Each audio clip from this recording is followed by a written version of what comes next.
I would think to myself, like, you know, my husband he's not a horrible person. He's actually a really loving husband. And it's like, I had to take myself outside of my own, you know, perspective and put myself in his shoes. I'm pretty sure he deals with office politics or workplace politics and all kinds of that catty behavior with the higher ups and things, and, you know, job security, and he's in the medical field in ICU. I can only imagine how stressful that can be, always on the go, to the point where he comes home and he's tired. Like, I feel like I had to remind myself and really take myself out of my situation. And then what I also did was I made it my responsibility for my happiness. I didn't put my responsibility on my husband because he can only do so much. I knew in my head, my husband, I mean, why would he want to work so much? Why would he want to work 2 jobs and be gone all of the time? Why would he want to be at a place for 12 hours a day? Absolutely not. Knowing who he was before, you know, he wouldn't want to do this. He'd rather work 1 job, be off, you know, like 4 days a week, and spend time with the family. But he's pushing the hardest he's ever pushed in his life because he has a goal. We have a goal as a family to reach. We have a couple goals, and we have, you know, a motivation for a better future for our children.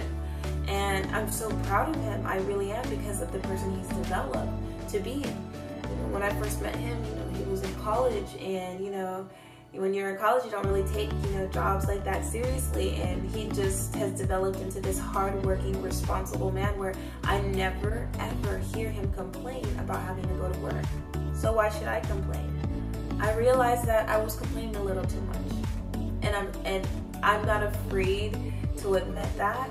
I think that when we are able to be self-aware and less defensive, we gotta put that guard down. Once we are able to be more self-aware, that's when we can metamorphosis into something beautiful. It's when we have that guard up and that defense, where we stay in that cocoon and we just don't change. We just don't grow. We just don't learn, right? And so I had to embrace the fact that my husband doesn't ever complain. If I heard him complain, it'd probably make it a lot harder for me to hear him or be around him. So why do I complain? Why do I always say, why was I saying, you don't know how hard I work, I'm so tired, oh my gosh, like, I had to stop.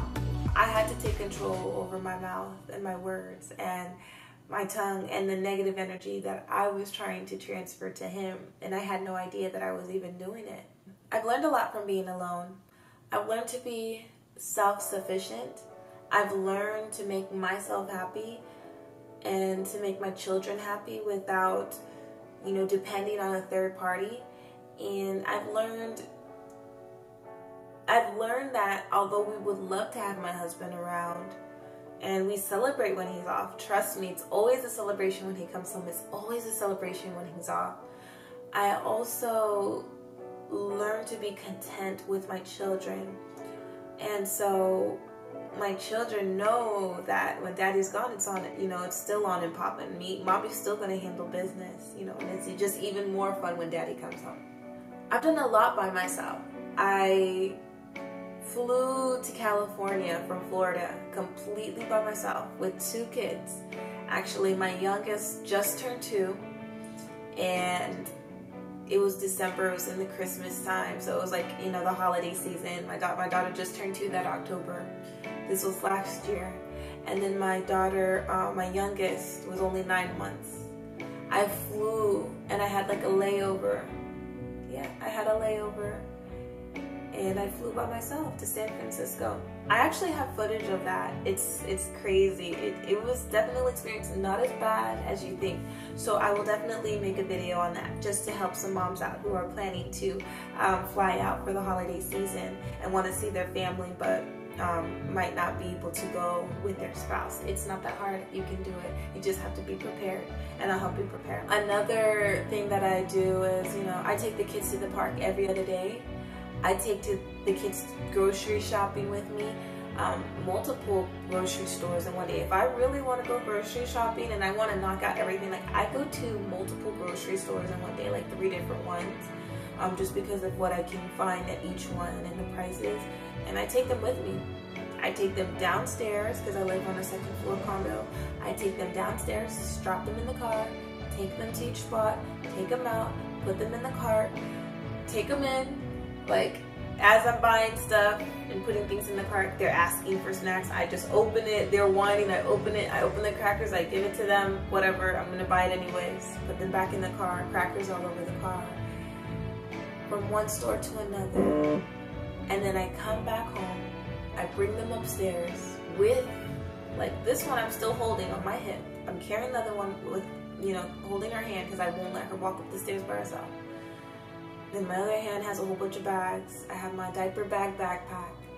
And then I set them upstairs with their iPad and snacks. And then run back downstairs and grab all the groceries and go back upstairs. Arms filled with groceries. I do it because I don't know when my husband's next day is off. And he might be off 5 days later, 4 days later, and that's just way too long to wait.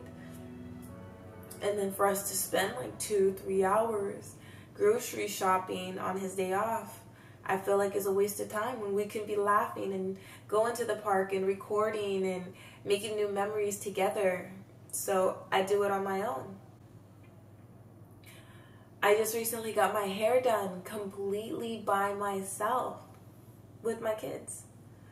I had a babysitter actually who said that she can come later that evening just for a couple hours, and then my husband would watch them after that. But then I decided, you know, I wonder if I can sneak off to the hairdresser in the middle of the day and bring some of the things that will distract them. Hopefully no one was there, and there wasn't. And it was really a good experience. A little stressful, but I guess anything with kids is stressful. But I did that because I didn't want to eat into the small time that I would have if my husband comes home. And, you know, I was there getting my hair washed and everything, and my kids were running around right in front of me. Like, they go everywhere I go.